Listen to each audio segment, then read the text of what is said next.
Thank you very much. Please sit down. It's really great to see everybody on this beautiful, beautiful day in Washington, D.C. Some people say the swamp, but I will not say that today.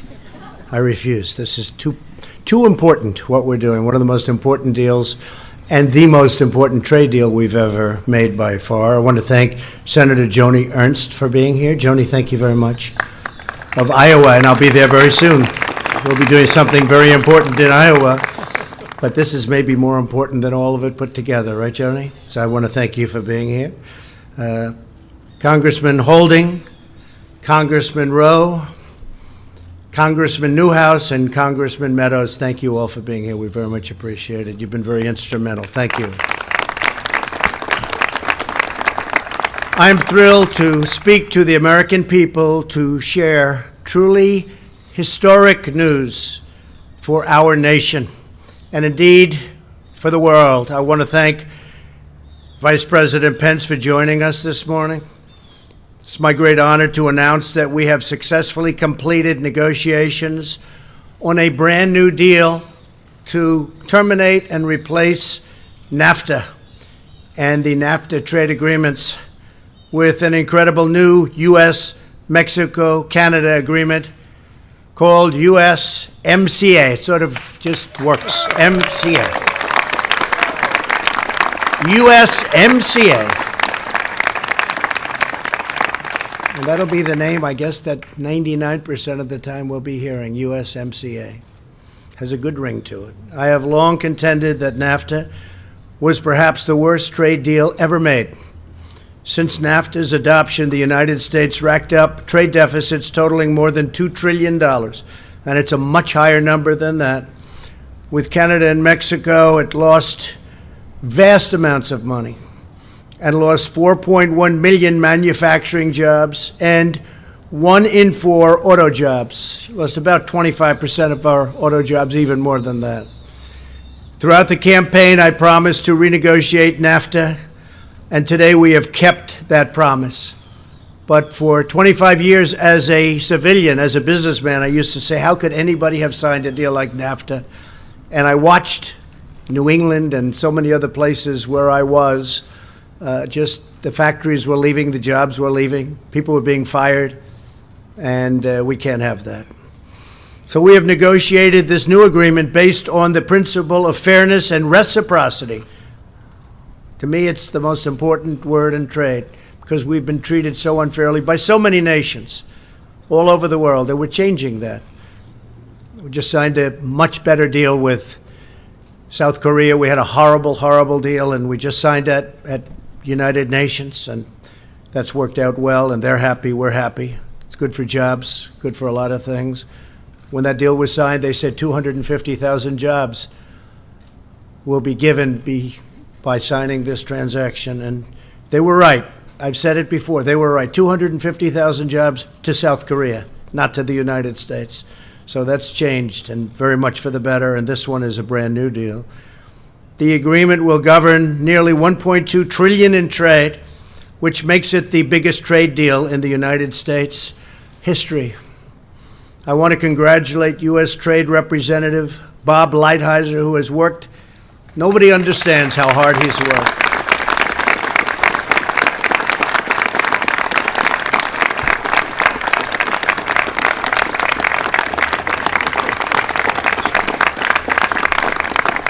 No matter when you called him, he was in the office, or he was in somebody else's office doing the same thing. Bob Lighthizer is great.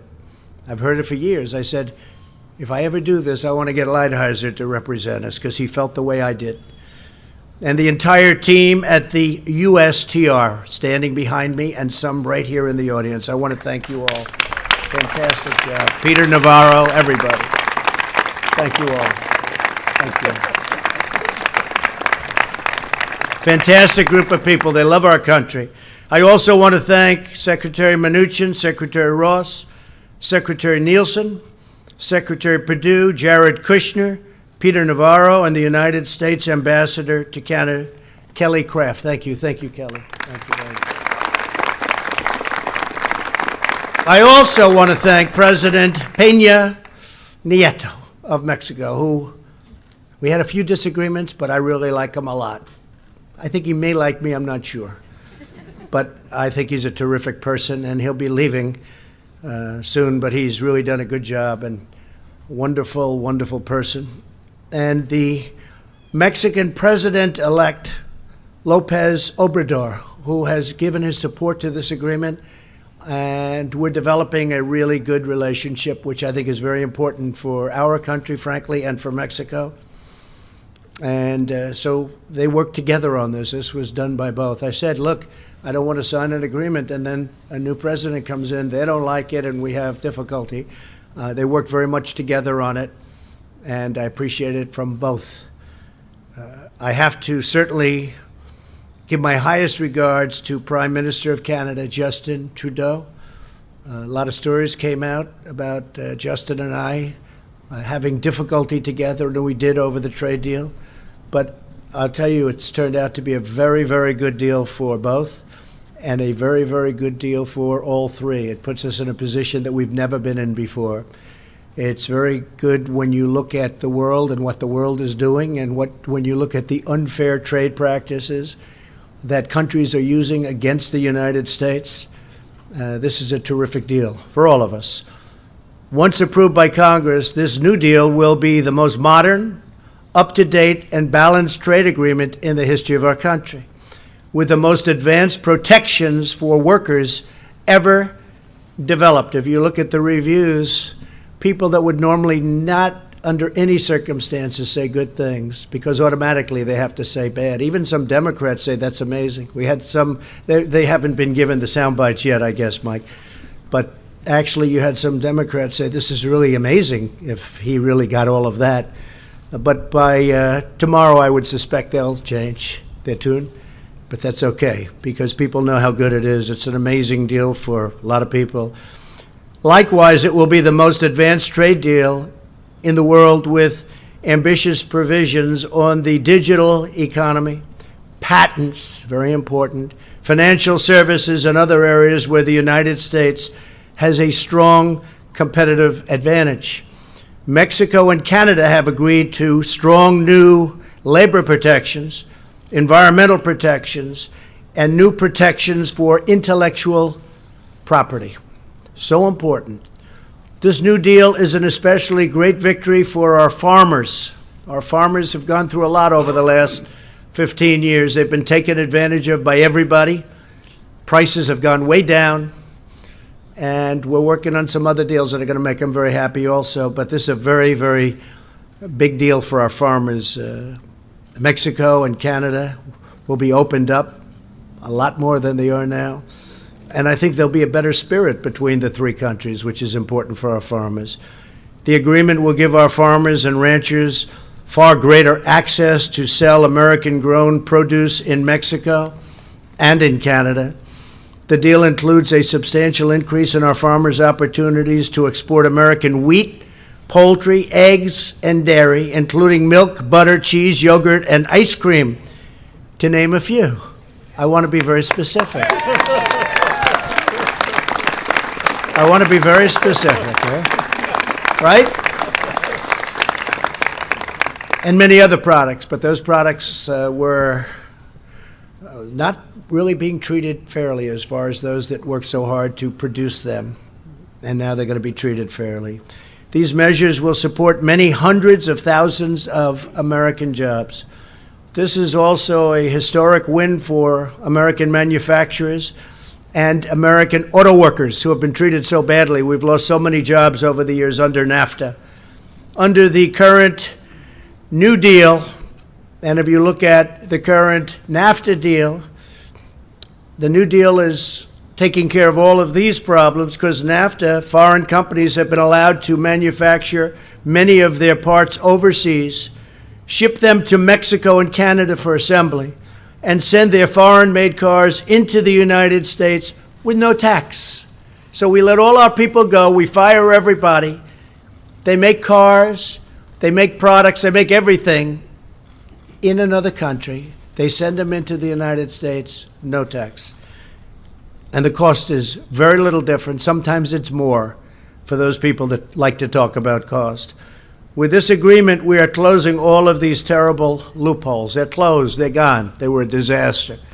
For example, we are requiring a large portion of every car to be made by high-wage workers, which will greatly reduce foreign outsourcing, which was a tremendous problem, and means more auto parts and automobiles will be manufactured inside the United States. We will be manufacturing many more cars.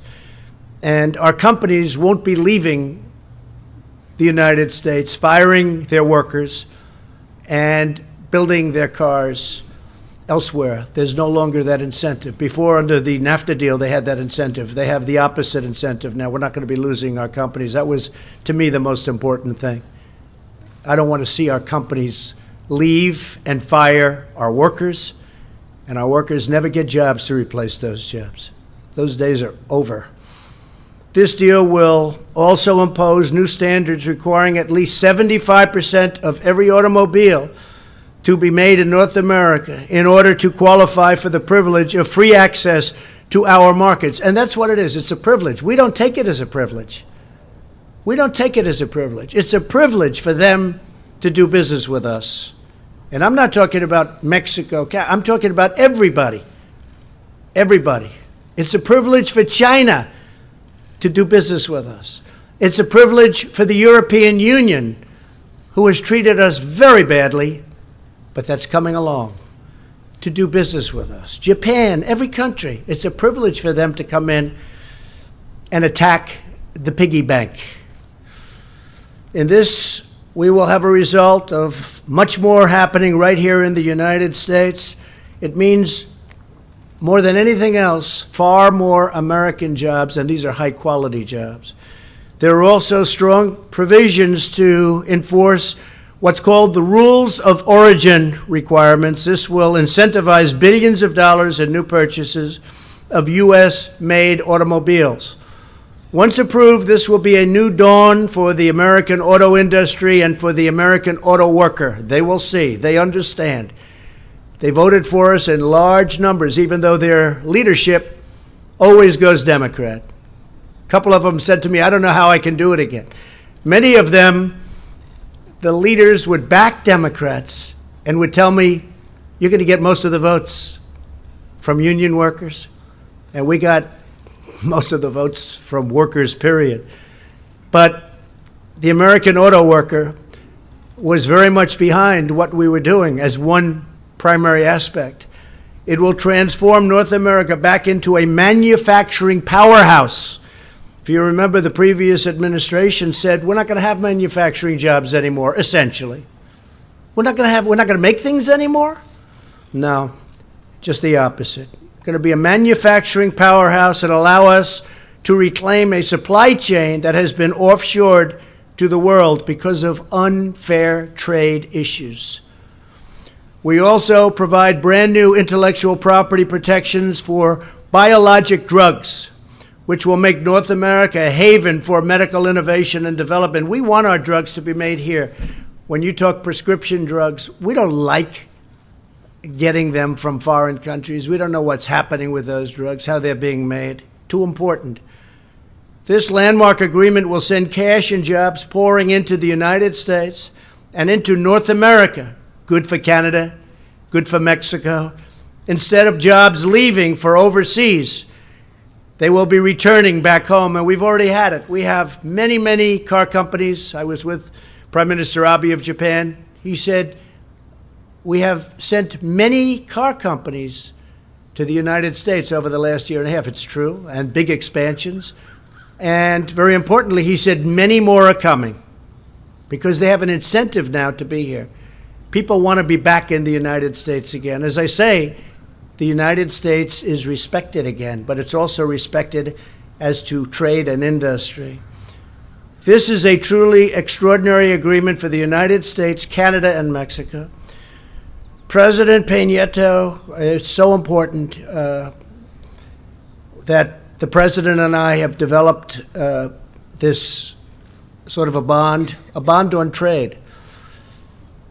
Peña Nieto, a man that has done a very good job for Mexico in terms of trade, and Prime Minister Trudeau, who I just spoke to both of them a little while ago, They love their countries. They want to do right for their countries, and that's what they've done.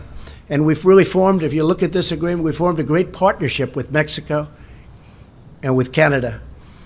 And I plan to sign the agreement by the end of November. I then will submit it for approval to Congress, where in theory there should be no trouble, but anything you submit to Congress is trouble, no matter what.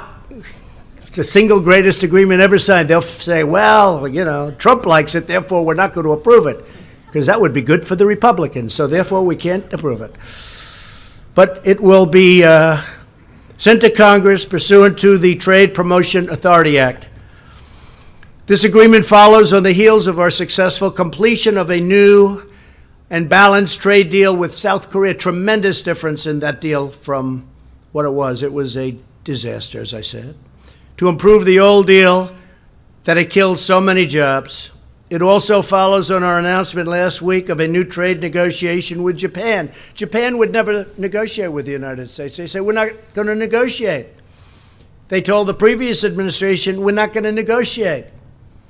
I said, you don't have to negotiate, but we're going to put a very, very substantial tax on your car if you don't. By the way, without tariffs, we wouldn't be talking about a deal. Just for those babies out there that keep talking about tariffs. That includes Congress. Oh, please don't charge tariffs. Without tariffs, we wouldn't be standing here. I can tell you Bob and all of these folks would not be standing here right now. And we're totally prepared to do that if they don't negotiate. But Japan is wanting to negotiate. Actually, they called about 3 weeks ago, and he's a terrific man, just had a tremendous victory.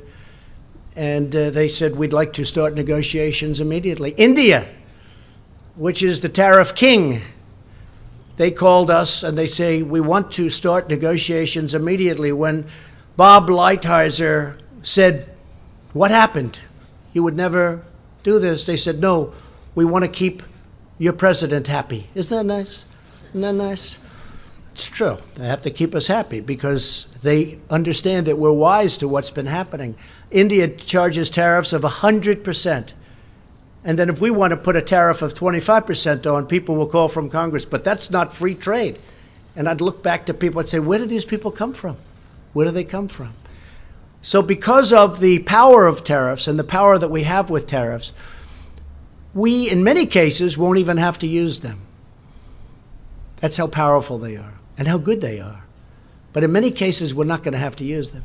And in many cases, countries that are charging massive tariffs are eliminating those tariffs.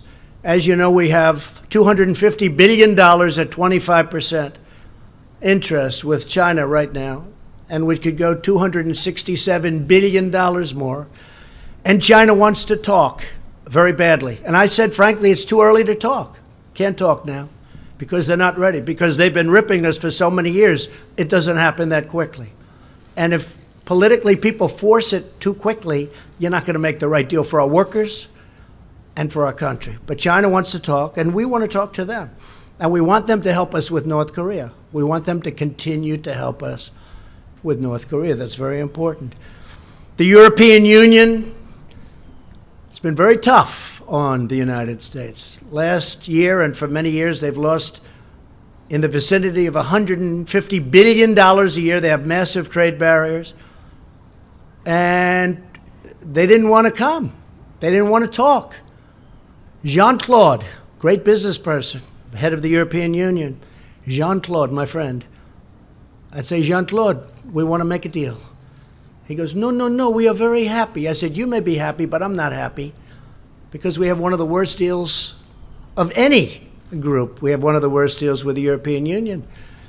And they just didn't want to come because they were happy with the deal. I said, but we're not happy with the deal. And finally, after going through a whole process, I said, look, we're just going to put a tax of 20% on all of the millions of Mercedes and BMWs, all of the cars, the millions and millions of cars that they sell here that they won't take over there. Farm product that they won't take over there because there are barriers. You can't sell. You're not allowed to. Our farmers aren't allowed to sell over there many of their products, much of their products, most of them. And so I announced that we're going to put a 20% tariff, could be 25, on their cars coming in. And they immediately called and said, we'd like to start negotiations. And we're having a successful negotiation. We'll see what happens. Who knows? I always say, who knows? But we'll see. I have a feeling we'll be successful. A pillar of national security is economic security and trade. National security is not where we lose hundreds of billions of dollars a year. Over the last 5 years, we've averaged $800 billion a year loss on trade. How dumb is that? $800 billion. This group doesn't know about those numbers. I don't even want them to hear those numbers. But the United States in its trade deals has lost, on average, almost $800 billion a year. That's dealing with China, dealing with European Union, with everybody. Japan, Mexico, Canada, everybody. And we're not going to allow that to happen. But we have to have a strong manufacturing base and manufacturing sector. We need a thriving economy.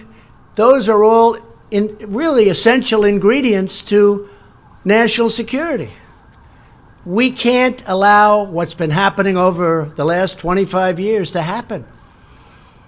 We're building our military like never before. It will be the strongest it ever was. And all of those jets that are made, and rockets and missiles and ships, they're all being made in the United States, jobs.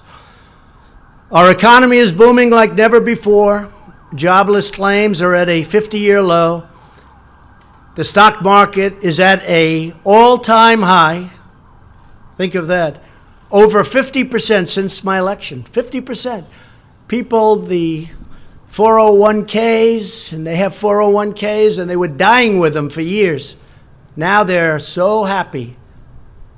I was telling the story I often tell of a policeman in New York came up.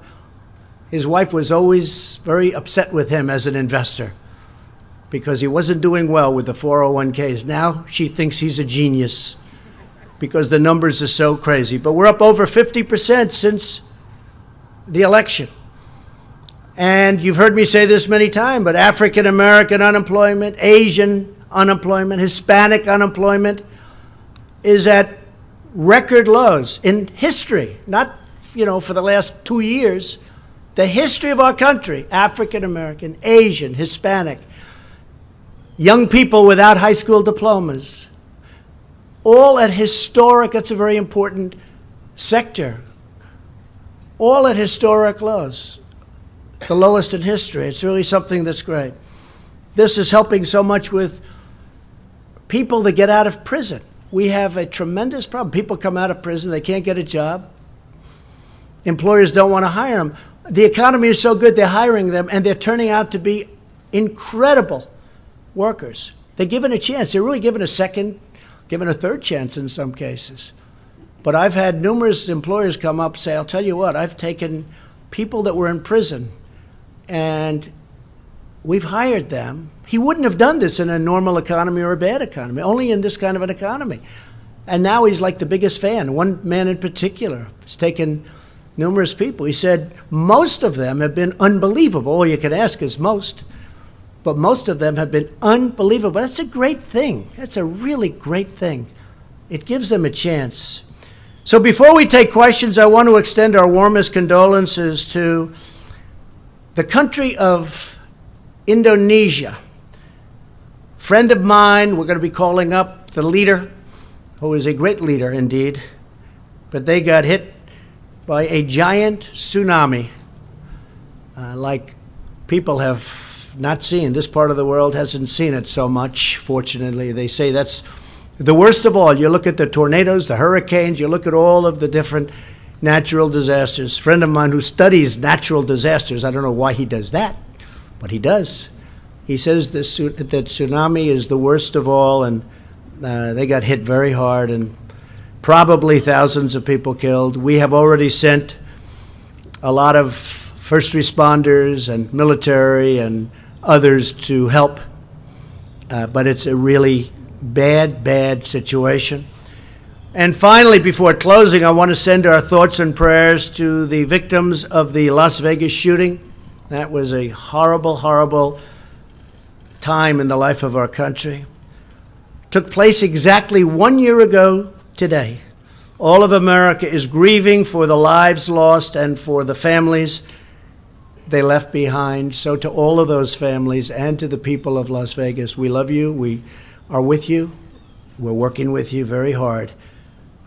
It was a terrible, terrible event.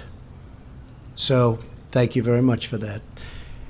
I want to ask Bob Lighthizer, who is just a terrific individual as well as a man that knows a lot about this subject, to come up and say a word about the USMCA, the new agreement. And if you have any questions, we'll take some questions after that. Please, Bob.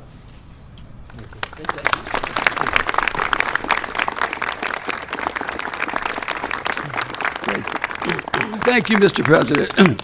Before I start, I would just like to give a vignette, because I think it says something about working for the president.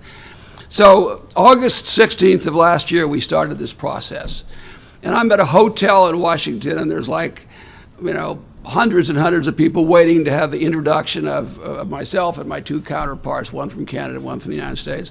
And we're lined up, and I get a call that says the president wants to talk to you. So I go in the little anteroom, and I get on the cell phone. The president starts talking, and everybody's kind of waiting, and he's talking, and he's going through what he wants to get done in NAFTA and his problems with it, all of which he's quite familiar with. And then he finally says two things which I thought were telling. One, he said, "Bob, I will back you up like no other USTR has been backed up in history." And then the second thing, and he did that, by the way, and then the second thing he said was, "Now go out there and have fun." And I thought, well, it's probably not going to be as much fun from my side as it will be from your side, but I'm proud to be on your team, and I really am proud to follow you through this and the other trade changes. As you have said, Mr. President, this agreement is historic in many ways. The USMCA will cover $1.2 trillion, easily making it the biggest agreement in history. We have done this in 14 months. And believe me, in trade negotiating terms, that's like warp speed.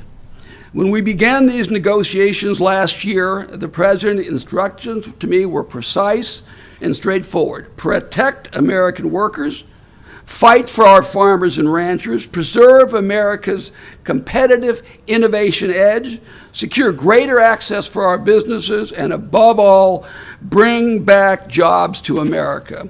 I think we have succeeded with this agreement. The USMCA will accelerate the manufacturing renaissance our country has enjoyed under President Trump. It will bring our trading relationship with Mexico and Canada into the 21st century, and it will protect America's competitive edge in digital and innovation across the economy. The new agreement will also serve as a template for our trade agreements under the Trump administration in the future. This paradigm-shifting model rests on three pillars. The first pillar is fairness. We have negotiated stronger rules of origin for automobiles, which will bring billions of dollars of manufacturing back to America. We have secured greater market access for our farmers and ranchers. We've agreed to unprecedented labor standards that will help level the playing field for our workers. We've also agreed to a first-of-its-kind review and termination provision, which will ensure that the USMCA, unlike NAFTA, will not become unbalanced and out of date. The second pillar will consist of a host of ambitious provisions on digital trade, intellectual property, services, including financial services, designed to protect our competitive edge. The third pillar consists of new provisions designed to eliminate unfair trade practices, including strong new disciplines on state-owned enterprises, on currency manipulation, relations with non-market economies, and much, much more. We wouldn't be here today if it were not for several people who contributed so much to this endeavor. First, the President's key advisor and my good friend, Jared Kushner, was my partner in leading the U.S. negotiating team. I've said before, and I'll say again, this agreement would not have happened if it wasn't for Jared. So thank you very much. I'd like to thank my counterparts, Secretary Guajardo and Minister Freeland, as well as other Mexican and Canadian government officials, including Secretary Vidagrey, Ambassador Seade, Jerry Butts, and Katie Telford of Canada, and so many more. I'd also like to thank the wonderful staff at USTR, many of whom are on here. I like to think of us a little bit like we were the Marine Corps, and so I like the name particularly of this agreement. USTR is about 250 people, and they're all devoted, and they're all exceptional, and they all work round the clock. Many of the people you're looking at spent more than one night in the office over the course of the last few weeks. And they have enormous ability, and this president has unleashed them. Finally, I would like to thank President Trump. Your leadership, vision, and grit made this agreement possible. No other person could have done it. Millions of Americans will benefit for years to come because of this vision and, probably even more important, this grit. Thank you, sir. Thank you very much. Thank you very much. Thank you very much, Bob. Thank you very much. Some questions? Yes, Steve? Question? Thank you, sir. You've had tensions with Prime Minister Trudeau. Yes. How did that affect your ability to get this deal done? I don't think it did. He's a professional. I'm a professional. We had very strong tensions. It was just an unfair deal, whether it was Mexico or Canada, and now it's a fair deal for everybody. It's a much different deal. It's a brand new deal. It's not NAFTA redone. It's a brand new deal. I just spoke with him. We have a great relationship, and we're going to work as a partner. Don't forget, the rest of the world is looking to take advantage of us, and as a region, you might say, and we're going to work very closely together with Canada and with Mexico because we'll be able to compete with anybody. We have things that nobody else has. We have energy that nobody else has. We have timber that nobody else has. We have things that no other part of the world has to the extent that we have. So we're going to do very well together. I think there was a lot of tension, I will say, between he and I think more specifically, and it's all worked out. You know when it ended? About 12 o'clock last night. And you mentioned But he's a good man. He's done a good job, and he loves the people of Canada. You mentioned the $267 billion and possible more tariffs on China. What does China need to do to avoid that? Well, we'll see what happens with China. We have lost $375 billion in trade deficits. They have a surplus of $375 billion with a B with the United States. And it's been that way for years and years and years. I always say we rebuilt China.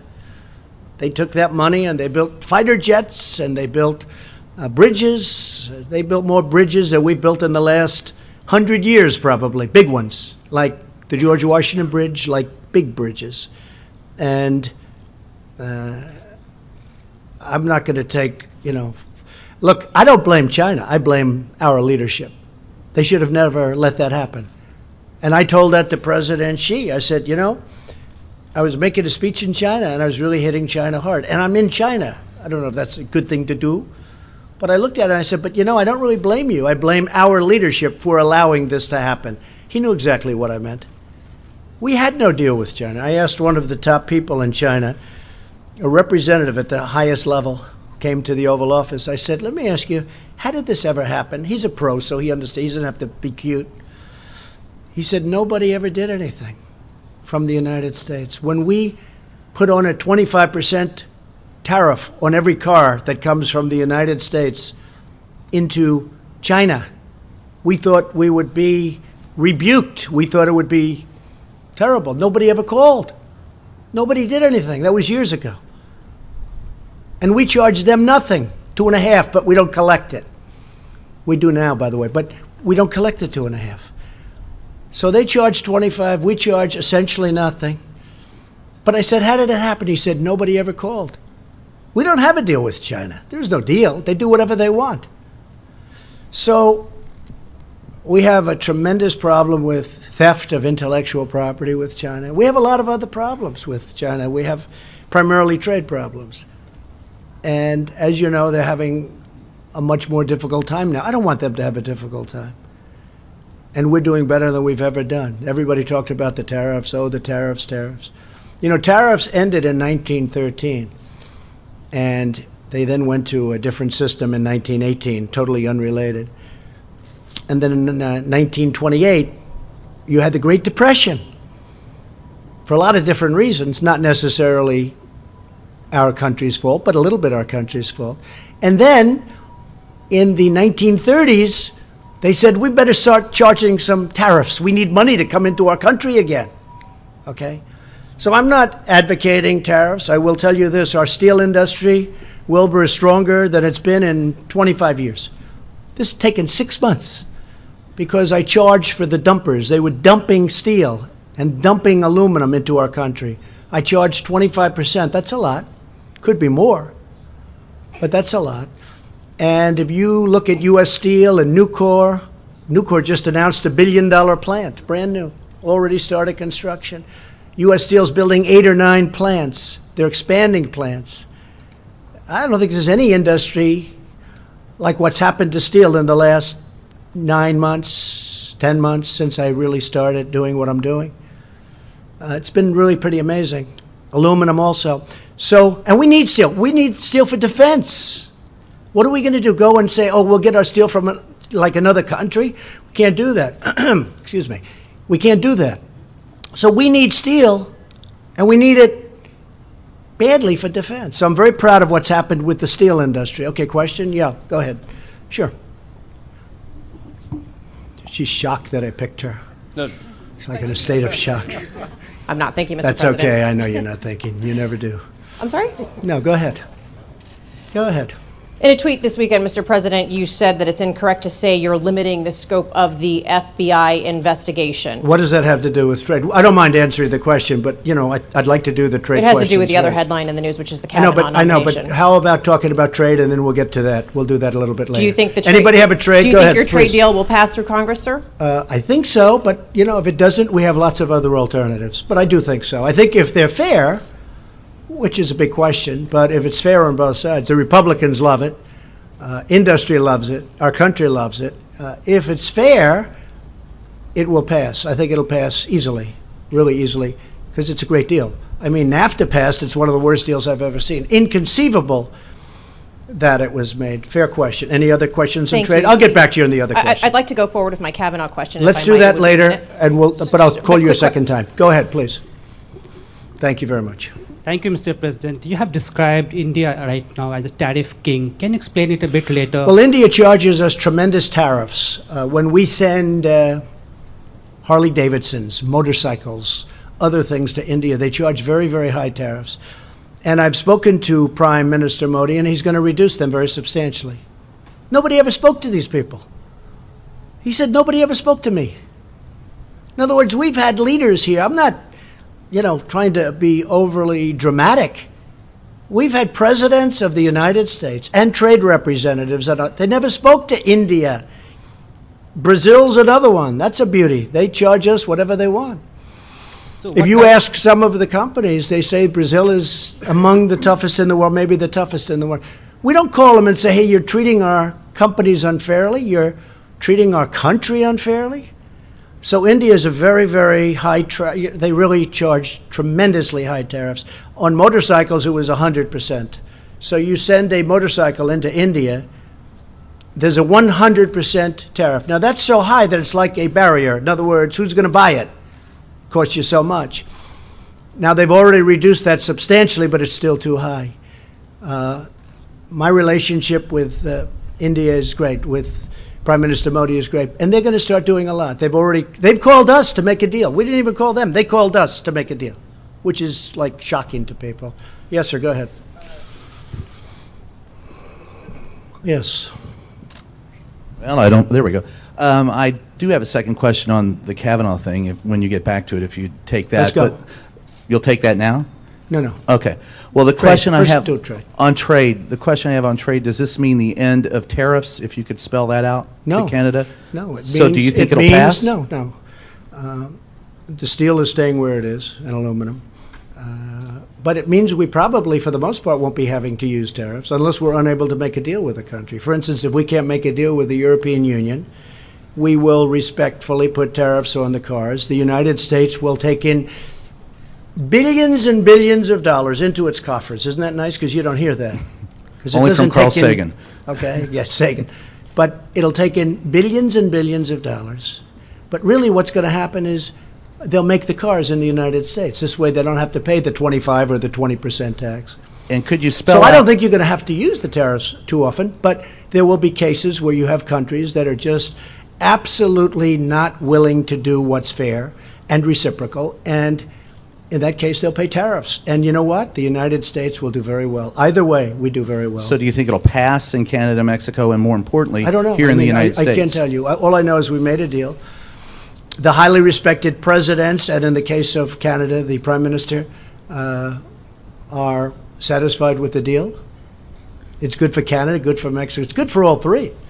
This is a deal. I'm not touting it. This is good for all three. That's good.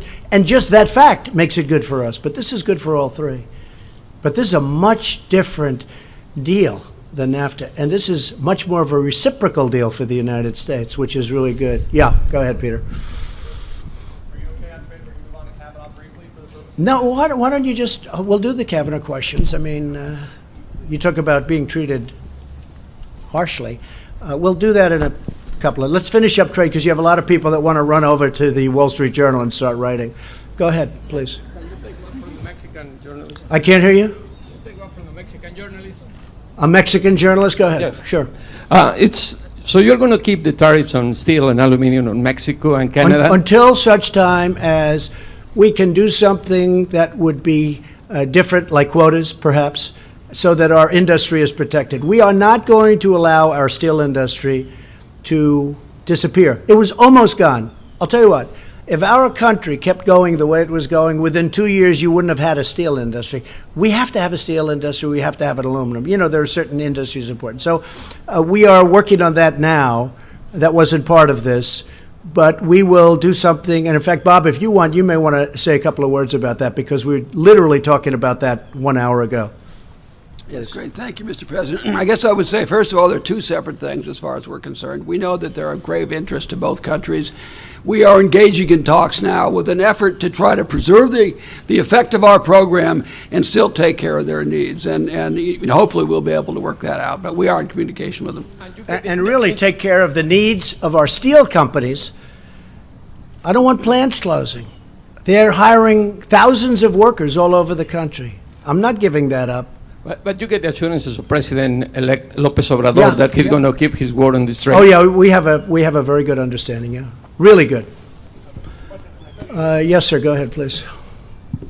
I am, Mr. President, just hoping you can just reiterate on the tariffs. What specifically would it take for Canada or Mexico to be exempt from these tariffs? And secondly, did you consider dairy the deal breaker when Yes, it came to Canada? dairy was a deal breaker. And now for our farmers, it's, as you know, substantially opened up, much more. And I know they can't open it completely. They have farmers also. You know, they can't be overrun. And I fully, and I tell them that. I say, look, I understand you have limits, but they could do much better. And we've opened it up to our farmers.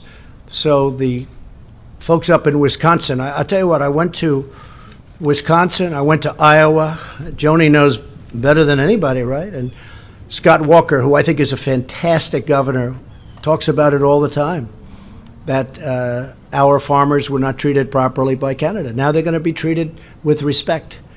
They're going to be treated fairly. Or, as I say, in that reciprocal way. Very important. Yes, sir, go ahead. Thanks, Mr. President. It seems there was some give and take on both sides for this deal. I wonder what, in your view, would be your biggest concession to Canada and why you decided to make that concession. Number two, if you could dive in a bit more to your thoughts on Justin Trudeau. You talk about tensions. I wonder what you, throughout this process, what you've learned about him and what the state of the relationship is with him today and going forward. Well, I think my biggest concession would be making the deal. Because we are the one that people come and want to take from. I'm talking about every country. And that gives us a tremendous advantage in negotiating that we never used before with past administration. We never used it. Every deal we have is a loser. Every deal, you could look at almost every country in the world, almost every country. We have trade deficits. We lose with everybody. So I think my biggest concession was making the deal, because we could have done it a different way, but it would have been nasty and it wouldn't have been nice, and I don't want to have that. We have a great relationship with Canada. I think now it'll be better than ever. The only problem with Justin is he loves his people, and he's, fighting hard for his people. I think we've always had actually a very good relationship. It got a little bit testy in the last couple of months, but that was over this agreement, and I understand that. But no, I think Justin's a good person who's doing a good job. He felt very committed to his people, and that's what he did. And again, this is good for everybody. This is good for Canada, good for Mexico also. Yes, please, go ahead. Thank you, Mr. President. As you mentioned, you're going to be signing this agreement, and your counterparts are going to be signing this agreement Right. within the next 60 days. Then it's up to Congress. Right. You're very confident. I get that. You're a confident guy. Not at all confident. I'm not. Well, I don't know. explain to me Congress, why you think that if tell it's- me if Congress you guys is going to controlled sign by- it. Tell me. I think they will. If Congress is controlled by Democrats, Could happen. Could it be. could happen. So they're then willing what? to What are the throw. prospects? Yeah, they might be willing to throw one of the great deals for people and the workers. They may be willing to do that for political, people or political purposes, because frankly, they'll have 2020 in mind. So far, I dream about 2020 when I look at what's going. They have 2020 in mind. They want to do as well as they can, and so trying to reject even great deals, like this is a great deal for our country, great for other countries, but it's a great deal for our country and great for our worker.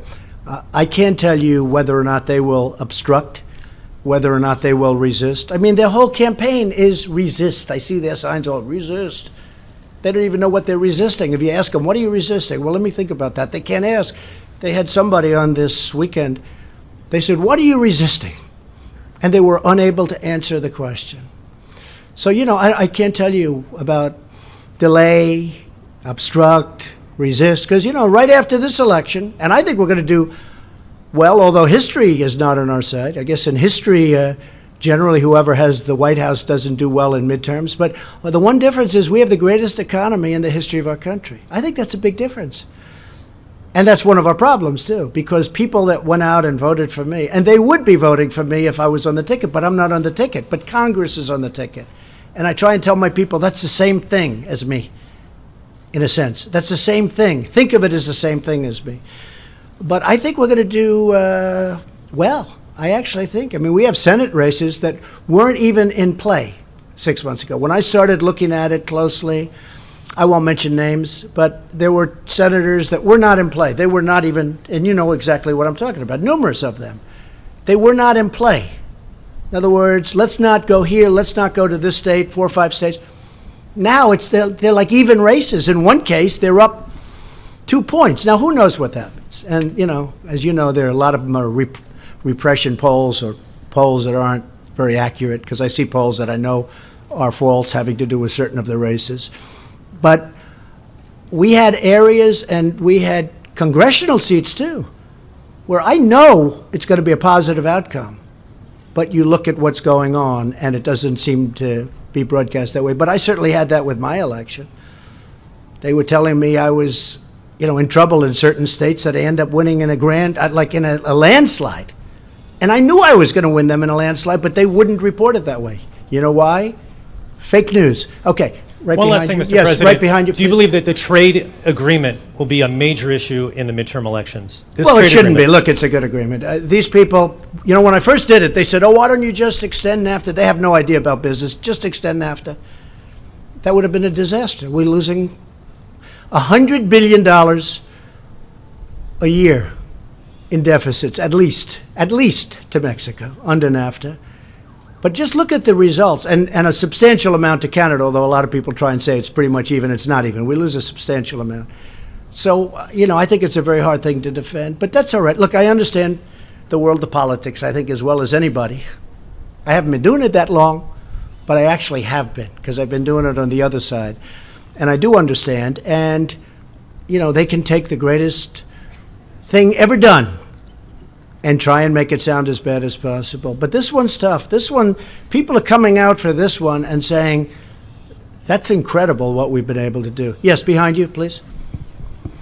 Thank you, Mr. President. Now that you've answered several questions on trade, I'd like to turn Don't to do Judge that. Kavanaugh. Do you have, Mr. President- excuse me, do you have a question on trade? We'll Well, you do one or just- two more questions you on answered trade. several questions Okay, on don't do trade. that. That's not nice. Mr. President, And you besides said that, the- somebody is before you. Excuse me, don't do that.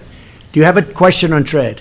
You answered several Do questions you have on a trade. question on trade? My question is on Judge Okay, Kavanaugh. please, yes, You said please. the FBI should interview whoever that they believe is appropriate. Does that include Julie Swetnick, the third accuser? And can you promise to release the full findings give me from your the question, FBI please. after they finish their report, Mr. President? Give me your question, please.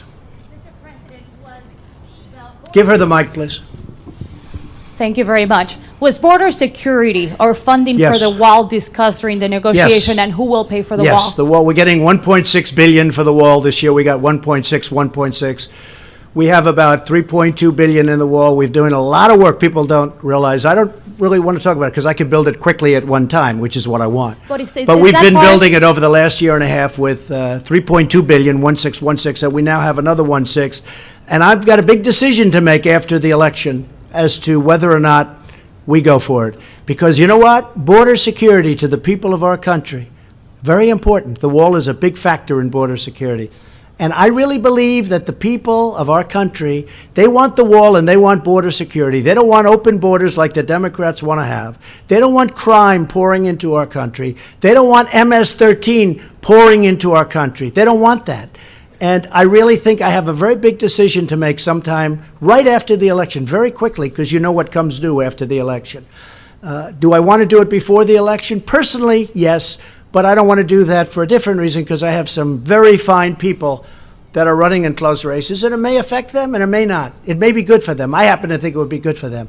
But border security for our country, our people want security. The women of our country, they want security. They don't want to have thousands of people pouring across the border. And I'll tell you what, they want to have ICE, because ICE walks into MS-13 and these gangs, and they treat them like it's just another day in the office. They're rough and they're tough and they love our country. And I'm treating ICE good and I'm treating our law enforcement good. And the Democrats don't want to take care of our law enforcement. And the Democrats don't want to take care of our military. So we are going to have a decision to make sometime right after, very close to after the election is over, and that will be on border security and the wall, but border security. The wall's a big factor. Okay, do you want to do some questions? But was that part of the conversation and the negotiation that just Yes, took it place? was. Yeah, we talked about it. With Mexico, we talked about it. It was a big part, and certain things and certain understandings are had. At the same time, we don't want to mix it up too much. This is a very big deal and a very good deal for everybody. But border security and security generally is a very big factor. We also have drugs. Sometimes, and some people would say it's a very similar thing. But we talked about drugs with Mexico. That's a very, very big factor. Very, very big. We have a lot of good understandings, and we'll be discussing that with them. Thank you, Mr. President. Okay, but it was a factor, absolutely, in the deal. Okay, let's go. Come on. You want to, I guess, get off trade. I don't know. Thank People you. are falling asleep with trade. I think to me, it's the most exciting thing you can talk about, right, Joni? Right? All right, let's go.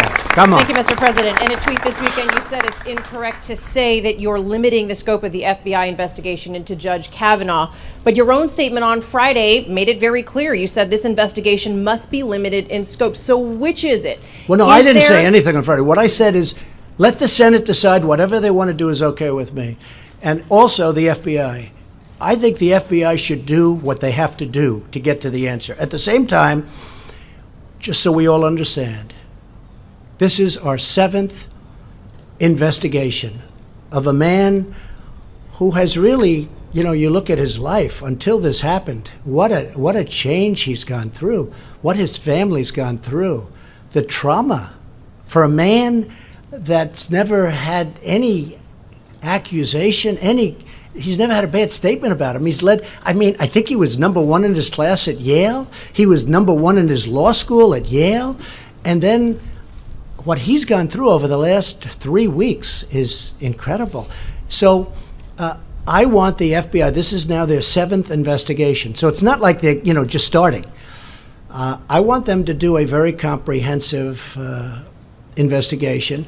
Whatever that means, according to the senators and the Republicans and the Republican majority, I want them to do that.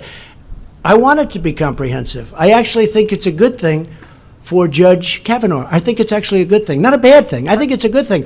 Now, with that being said, I'd like it to go quickly. And the reason I'd like it to go quickly, very simple. It's so simple. Because it's unfair to him at this point. What his wife is going through, what his beautiful children are going through, is not describable. It's not describable. It's not fair.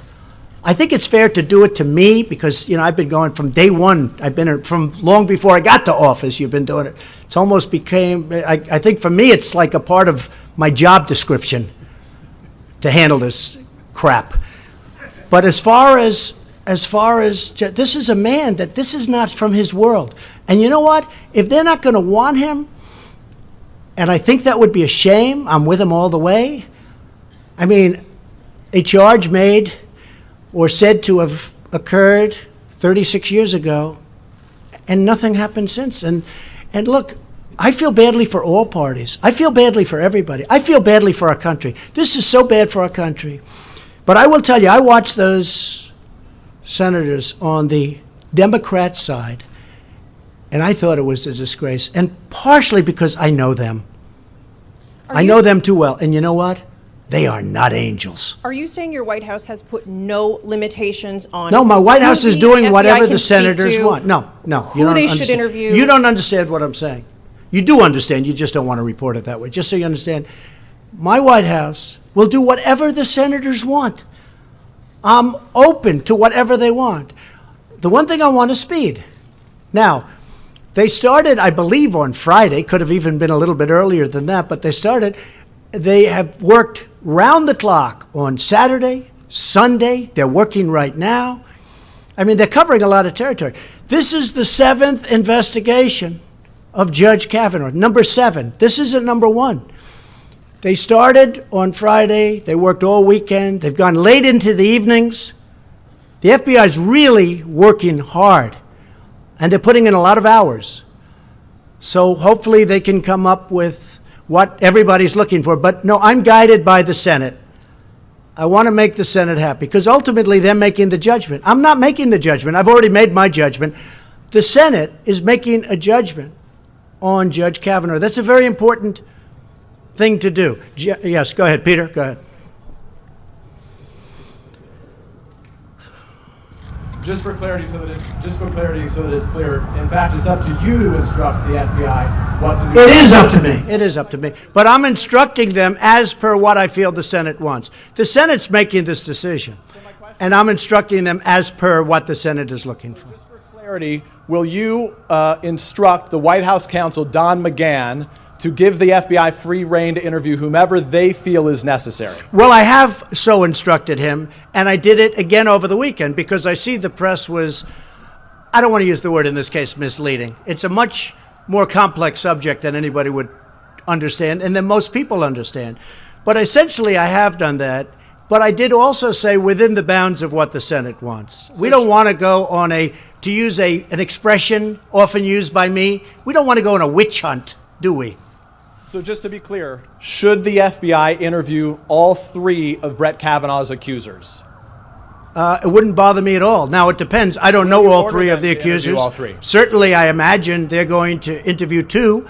The third one I don't know much about, but it wouldn't bother me at all. I mean, I've been heard that the third one has, I have no idea if this is true, has very little credibility. If there is any credibility, interview the third one. But I want it to be done quickly because it's unfair to the family and to the judge. It's unfair. It's so unfair to his kids and his wife. How about for the accusers? Has this process been fair to them? Well, certainly we gave the doctor a tremendous time, which is great. She spoke well, but, there are some questions that haven't been answered, like what year was it? What day was it? Where was it? Do you know the location? Do you know the house? A lot of different things. People are saying, well, what's going on? With all of that, you cannot say that we've done anything but be respectful. And I do, and I respect her position very much. I respect her position very much.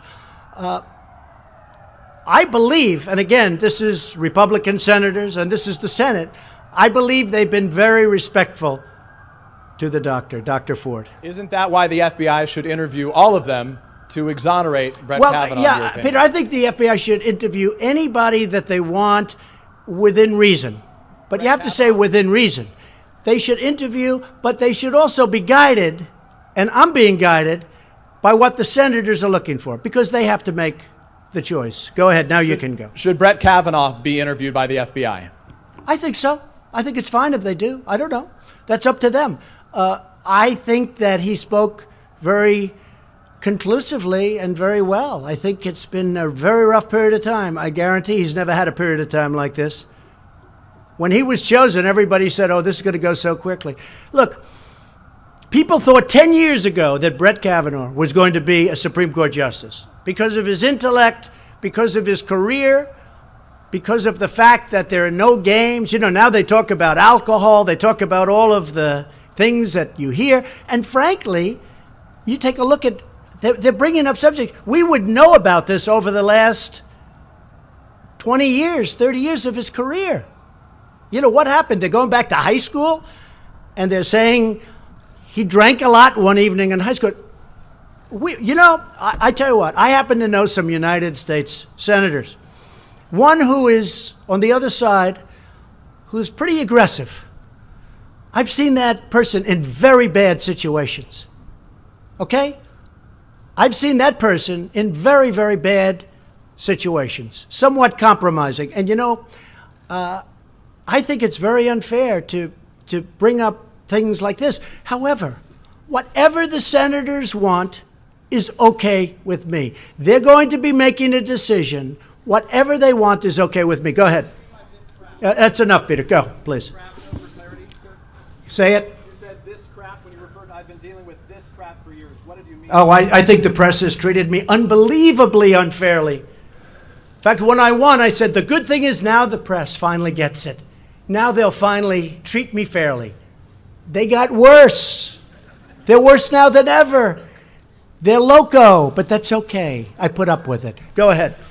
I use that word because of the fact that we made a deal with Mexico. So, no, please sit down.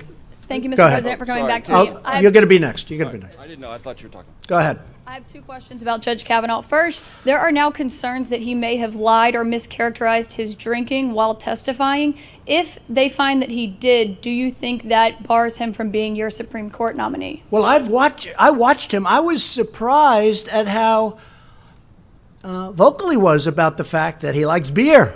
And he's had a little bit of difficulty. I mean, he talked about things that happened when he drank. I mean, this is not a man that said that alcohol was that he was perfect with respect to alcohol. No, I thought he was actually, going back so many years, I thought he was excellent. The interesting thing is, though, nobody asked him about what's happened in the last 25, 30 years during his professional career, because there were no bad reports. I mean, there are bad reports on everybody in here. Most of the people sitting down, they're bad, except for Mike Pence, by the way. And if we find one on him, then I think that'll be the greatest shock of all time. No, there are bad reports on everybody. I'm looking at people. Look at some of these people asking the questions, okay? Look at Blumenthal. He lied about Vietnam. He didn't just say, hey, I went to Vietnam. No. For 15 years, he said he was a war hero. He fought in Da Nang province. We call him Da Nang Richard. Da Nang, that's his nickname, Da Nang. He never went to Vietnam. And he's up there saying, we need honesty and we need integrity. This guy lied when he was the Attorney General of Connecticut. He lied. I don't mean a little bit. And then when he got out, he actually dropped out of the race and he won anyway, because Democrats always win in Connecticut. He won very close, probably the closest ever. But here's a guy lied, and now he's up there talking like he's holier than thou. You know what? Take a look at his record. And when he got out, and when he apologized, he was crying. The tears were all over the place. And now he acts like, how dare you? Take a look at the judge who has led an exemplary life. I mean, you're going back to high school because he had beer? I think the judge has been pretty amazing about describing his situation with alcohol and with beer. I mean, take a look at Cory Booker. He ran Newark, New Jersey into the ground. He was a horrible mayor. And he made statements that when he was in high school or college, what he was doing, he actually made the statements. And now he's talking about Judge Kavanaugh. And I could go through a whole list of them, okay? Look at Dianne Feinstein. You're telling me about time. Dianne Feinstein knew about this 2 months earlier. If she wanted a really thorough investigation, we had all the time in the world. She didn't have to wait till after the hearing was closed, essentially. She should have said, listen, I have a problem. I have this report. I'd like the FBI to look at it while we're doing the hearings. We had 2 months. No, she didn't do that. She waited till we were closed. And then she probably leaked it, but, you know, who am I to say? But she probably leaked it based on her very bad body language the other day. But more importantly, in a sense, for her to have waited that period of time, and now for you Democrats, and I guess I'm including you too, the media, right? I consider you a part of the Democrat Party. But for you, for the Democrats, to be talking about we want more time for the FBI. If you wanted more time for the FBI, why didn't Dianne Feinstein bring this up? Now, you know that she showed this to other Democrats. She's not the only one. She showed this to other Democrats. There were more than just her that knew about this big confidential thing. It was confidential until the hearing was over. After the hearing was over, they went public. Why didn't they do it during the hearing? And we could have had all the time in the world. You know why? Because they're dishonest people. Okay, yes, please. You didn't answer my question, Mr. President. Go ahead. You didn't answer my question, Mr. President. So if he did lie about his drinking, does that mean you'll pull his I don't think he did. Okay. Look, here's what. I'm just saying, I'm not a drinker. I can honestly say I never had a beer in my life, okay? Right. It's one of my only good traits. I don't drink. Whenever they're looking for something good, I say, I never had a glass of alcohol. I've never had alcohol. I've just, you know, for whatever reason. Can you imagine if I had, what a mess I'd be? I'd be the world's worst. But I never drank. Okay?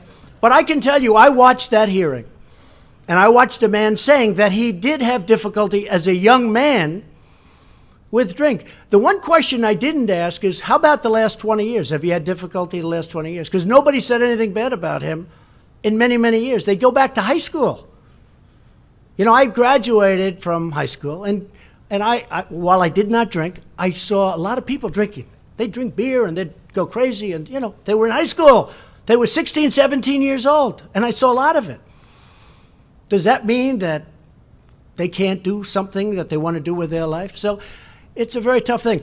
I really believe that he was very strong on the fact that he drank a lot, and so I don't know where there'd be big discrepancy. Okay, so, yes, go ahead, so please. Just to wrap please. up, can you promise You know to what? You've release really the had FBI's enough. report? Hey, you've had enough. Go ahead, please. Thanks, Mr. President. Judge Kavanaugh said he was being targeted by Democrats. Has he made the process overly political? And how can you assure the American people that he'll be able to deliver impartial decisions? Well, you'll have to ask him that question, but I can tell you he's been treated horribly. But He's how a does good that man. affect his He's a good judicial man with a great judgment? family. I think he's been treated horribly. Lindsey Graham was, I thought, terrific the other day, and he brought up one point that is now being discussed by a lot of people, and that's who is going to want to run for office, be in office, take an appointment of not just Supreme Court, but, you know, many positions. I have right now 360 people that aren't being approved. They're very qualified. Nobody says they're not qualified, but Senator Schumer is not approving them because of resist and obstruct. It's much longer than ever in the history of our country, like I think double the time almost.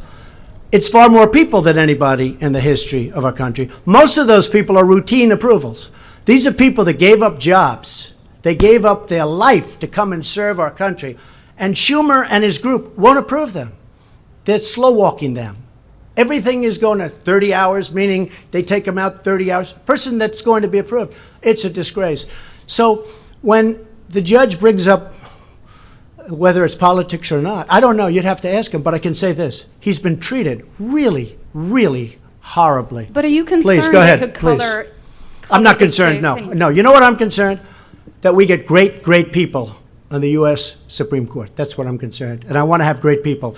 And I don't want to have to call people for any court and have them say, sir, it's such a great honor, but no thank you, I just can't do it. I just can't do it. That'd be a sad day for our country. And we're going to come close to that. Because I know people now that say, I don't know how he does it. I don't know why he would have taken it. Nobody knew a thing like this could have happened. When Justice Gorsuch got approved, it was rough, but it was nothing like what they're doing to this man and what they're coming up with. And in many cases, fabricating, because as you know, many stories were pulled back and certain stories were pulled back that were horrible.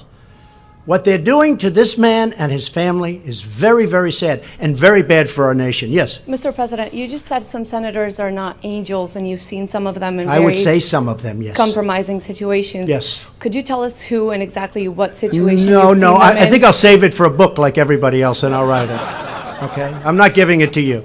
Yeah, please, go ahead. Mr. President, if the FBI finds other witnesses who can corroborate the account of any of the accusers, would that be enough for you I would certainly look at that. I'm open. I'm open. I think he's a fine man. I think he's a great scholar. I so believed him when he said what he did. He focused on being number one at Yale, on being number one in high school, at being number one at law. He focused. I can so understand that. I mean, it's so important. The way he said that, it made an impact on me. He was so focused on being number one at Yale, and I believe he was number one at Yale. But I understood that very well. And I wanted to ask about something else you brought up today, the Las Vegas shooting. Yes. There's some frustration that more hasn't been done in that past year. More hasn't been done about bump stocks. Are there some things no, you would you're like wrong. to see You're done? wrong about Yeah, that. go ahead. So, in order to terminate bump stocks, we have to go through a procedure. We are now at the final stages of that procedure. In fact, the lawyers were just telling me, and over the next couple of weeks, I'll be able to write it out. But you can't just write it out because rules and regulations in this country are really tough, even for something like that. So we're knocking out bump stocks. I've told the NRA, I've told it, bump stocks are gone. But to do it, you have to go to public hearings, which we've had. You have to go through all sorts of regulatory control systems. And we are in the final couple of weeks, and is our attorney around someplace, please? He said we're in the final 2 or 3 weeks, and I'll be able to write out bump stocks. But it's a process that takes, statutorily, it takes about a year to do it. And any to other do it properly. Any other actions you're planning to help prevent? Yeah, and we're like working this? also with Congress on both sides. We are working on a lot of different things. That was a horrible thing, but we're working on both sides of that question. And the bump stock is almost gone. But again, to do it so it's meaningful, the lawyer just said it. Yeah, we've gone through a whole procedure. If you look, in fact, you could call Derek, who you know very well, and he's gone through the full procedure. We've done it absolutely by the book, and in a very short period of time, bump stocks will be ruled out. Okay? All right, thank you. Yes. You've had one? Yes, ma'am. Go ahead, please. Please, sit down. Mr. President, that's a true. final trade question. Since steel and aluminum tariffs won't be coming down from Canada and Mexico, can you talk about whether there was discussion of ending those retaliatory tariffs against U.S. Well, they're not farmers and ranchers? retaliatory. They're really trying to get some really bad things from happening. They were dumping in our country. And it was China and various others were dumping massive amounts of dead steel. It's called dead steel. It's also imperfect steel. Inside that steel was a lot of bad things that make for a weaker steel. So when we're building bridges and you have mud steel or you have other quantities of other material in that steel, that's a very bad thing. It's very unsafe. So it's not just economic. It's, the miners have been very thankful for what I've done. You saw that the other night in West Virginia. And we have metallurgic coal and other materials. We have mines that are opening up now to get that incredible stuff. This is used not for heating and cooling This is used, and electric, this is used to make steel. And those mines are now opening up, and we're making steel, and the price is going to end up being less because we don't have the shipping problems when you ship it from places so far away. You'll see. We'll have hundreds of new plants opened up in our country, and they'll be competing against each other. And outsiders won't be able to compete. Just so you understand what was going to happen, they were going to knock out every steel plant we had. And then they were going to double and triple the price, and we couldn't have done anything about it. It's a very dangerous thing. And we've employed a lot of people, and billions of dollars is now flowing into our treasury. Okay, yeah, in the back, please. Please. Staying here on trade, the stock market has liked the announcement today. When we walked in here, the Dow was up 250 points or so. There are some who are worried that because of the threat of future tariffs, it could potentially stifle an economy that is hot, a stock market that is hot, but yet today you have once again said, hey, as it relates to China, more tariffs could be coming down the line. Are you worried that potentially you are somewhat suppressing this economy from running further? No, I'm using them to negotiate, and hopefully we can make a great deal with China, a fair deal, and a reciprocal deal, but a great deal and a fair deal. We have a lot of catching up to do with China. You know, when they drain us for $500 billion a year, which is probably the real number, and that's not including the theft of intellectual property and other things. And a lot of people say it's hard to value, but a lot of people say that could be $300 billion a year. That's a tremendous, you just can't let that happen. No, we're using tariffs very successfully to negotiate, and if we're unable to make a fair deal, then we'll use tariffs.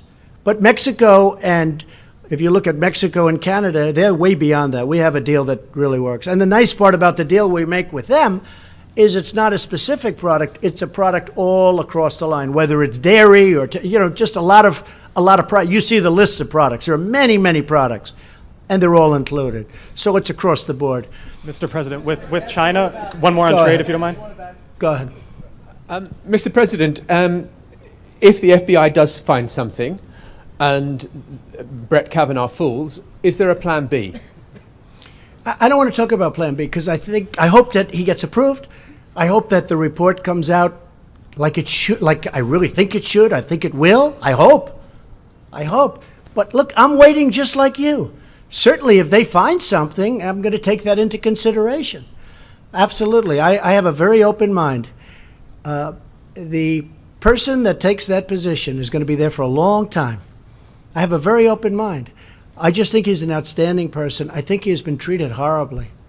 Even if you were going to bring up some of the subjects that were brought up, they didn't have to treat him so viciously and so violently as they've treated him. Can I just ask on trade? Thank you all very much. Thank you. Thank you very much, everybody. Do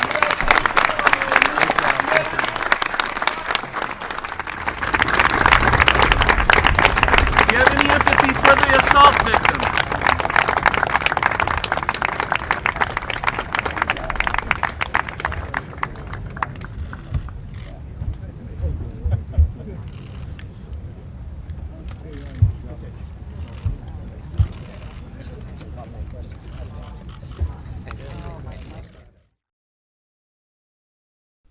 All right, folks, thank you very much for